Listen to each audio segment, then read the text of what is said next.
When I first started making rocking chairs about 30 some years ago, I was as bad on the bandsaw as anybody else, probably worse. And what I ended up doing was I would spend an inordinate amount of time standing at the spindle sander correcting bad bandsawing or wearing out my random orbital sanders, smoothing out bad bandsawing. And I realized, being an ex-manufacturing consultant, that hey, this is not a smart way to make things. You know, you need to be more efficient with your time. So I sat down and I gave it a thought or two. And what I came up with in fairly short order was that good bandsawing, bad bandsawing involves time. Well, what do I mean by that? Well, I noticed myself and watching other people bandsaw that a lot of people try and make corrections in the past. After they wreck something, they try and fix it. Well, it occurred to me that the very best thing to do if you're going to be good at bandsawing is to move that decision making to the future.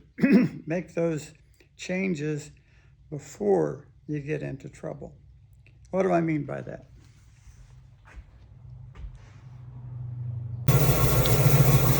Here's what most people do when they're bandsawing. They start out, they get on the line, and then, oops, they go off the line.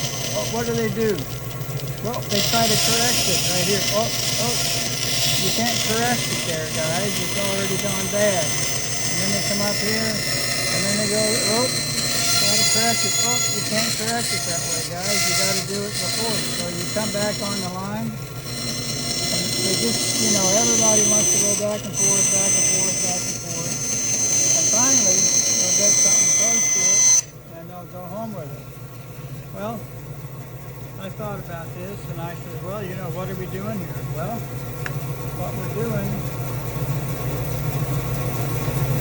is we're making corrections in the past.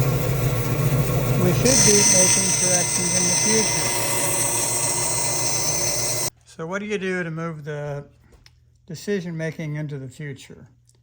Well, what I did was I got a laser pointer and I positioned it so that it's 1/8 of an inch in front of my bandsaw blade, okay? So now instead of following my bandsaw cut, making decisions based on that, I follow the laser pointer, and this moves my decision making 1/8 of an inch into the future, and how much time that is depends on how fast you're feeding.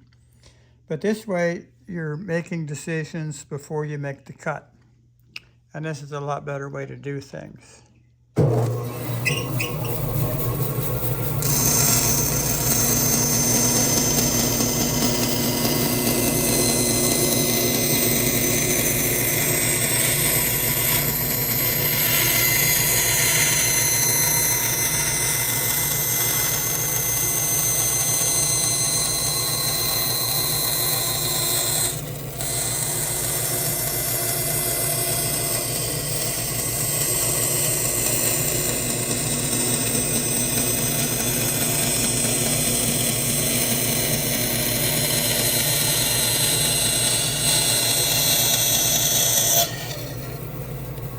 There you go. Move that decision making into the future. For purposes of this demonstration, I just jury-rigged a laser pointer on the door of my bandsaw.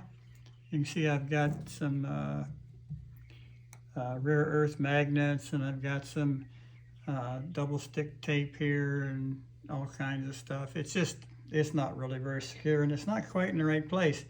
But you know what? This is what you want to do. Something like this, make it a lot more permanent. Make it exactly 1/8 of an inch in front of your bandsaw blade.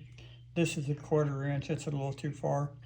But if you do this, and you use this for a month or so, I would be willing to bet you're going to be a whole lot better at bandsawing when you finish this exercise than you were when you started, because it trains your mind to making decisions in the future, not in the past.